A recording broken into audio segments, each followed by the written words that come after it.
hoy en Cuadernos de la Historia. Vamos a adentrarnos en un periodo que marcó a fuego la España que conocemos hoy, los casi 40 años de la dictadura de Francisco Franco. Es una etapa, llena de complejidades, ¿no? Por un lado, una represión durísima, pero por otro, transformaciones muy profundas. Y para entenderlo todo, hay que empezar por el principio, la desolación que dejó una guerra. Para comprender el franquismo es fundamental situarnos en su punto de partida. El régimen no nace de la nada, sino de las cenizas de una guerra civil devastadora. Una guerra que no solo destrozó puentes y edificios, sino que partió en dos a la sociedad, dejando heridas profundísimas y un país enfrentado.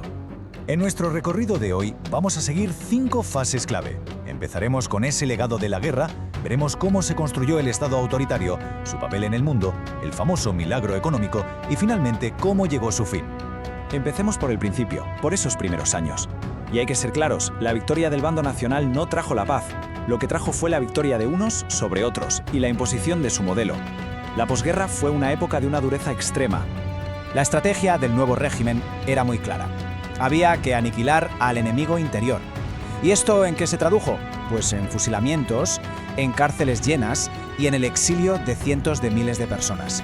Mientras tanto, para el resto de la población, la vida era una lucha diaria contra el hambre, dependiendo de las cartillas de racionamiento y, por supuesto, del mercado negro.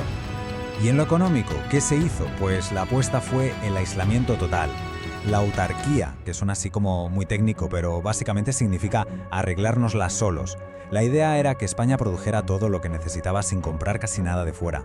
El resultado, un desastre, un fracaso rotundo que sumió al país en la miseria durante más de 10 años, dejándolos totalmente al margen de la recuperación que vivía el resto de Europa.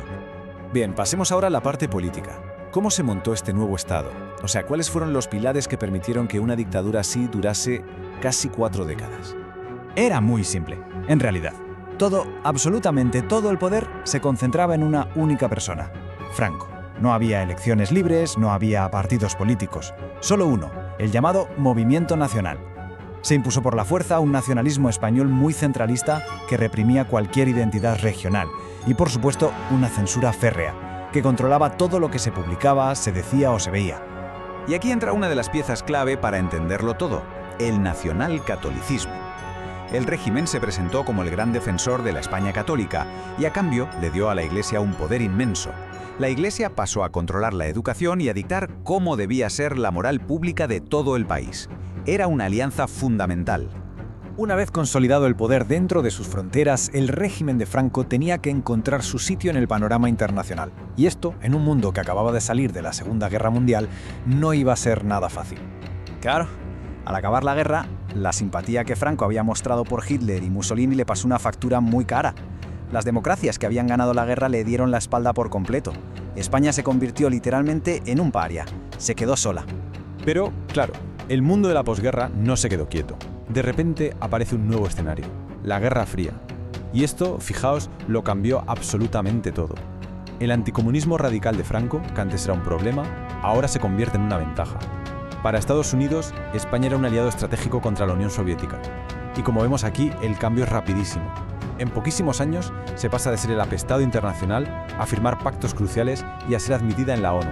Se acabó el aislamiento. Y precisamente ese giro en la política internacional fue lo que abrió la puerta a una transformación económica brutal que iba a cambiar la cara de la sociedad española para siempre.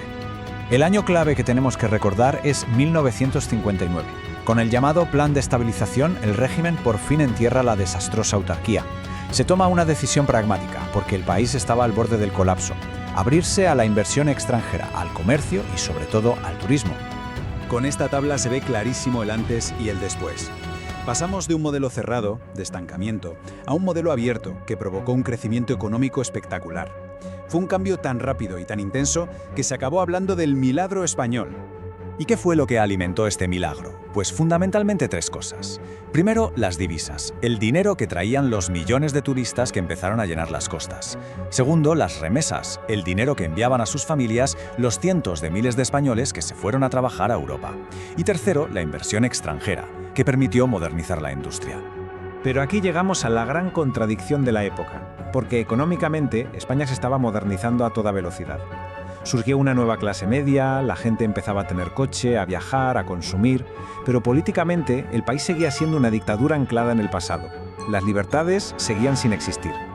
Y claro, esa enorme contradicción entre una sociedad cada vez más moderna y un régimen que no se movía ni un milímetro iba a generar unas tensiones enormes. Esto marcó los últimos años de la dictadura. A pesar de la represión brutal, la oposición nunca había desaparecido del todo, pero es en los años 60 y 70 cuando se reorganiza y coge muchísima fuerza.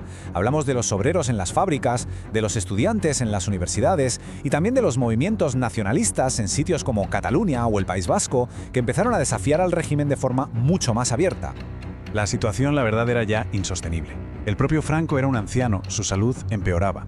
El régimen se había quedado viejo, sin respuestas para una nueva generación de españoles que había crecido en un país muy distinto al de la posguerra y que miraba con envidia a la Europa democrática. Finalmente, el 20 de noviembre de 1975, Franco muere.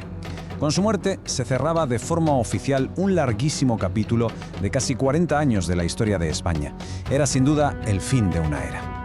La muerte del dictador no supuso el caos, como algunos temían, sino el comienzo de un proceso político muy complejo. El sucesor que él mismo había nombrado, el rey Juan Carlos I, fue proclamado jefe del Estado, y a partir de ahí se puso en marcha lo que todos conocemos como la transición, el camino, no exento de dificultades, hacia la democracia. ¿Y qué nos queda de todo aquello? Pues un legado increíblemente complejo. Por un lado, una modernización económica innegable. Pero por otro, y esto es muy importante, el recuerdo de décadas sin libertades, de un control social asfixiante y de una represión sistemática que dejó una herida muy profunda en miles de familias. Y por todo esto, es tan importante estudiar este periodo. No se trata solo de mirar al pasado por mirar. Se trata de encontrar las claves para entender la España de hoy, para valorar lo que significa vivir en democracia y para comprender por qué ciertos debates siguen tan presentes en nuestra sociedad. Y con esto terminamos, dejando en el aire una pregunta para la reflexión. Una pregunta cuya respuesta, probablemente, se sigue escribiendo cada día.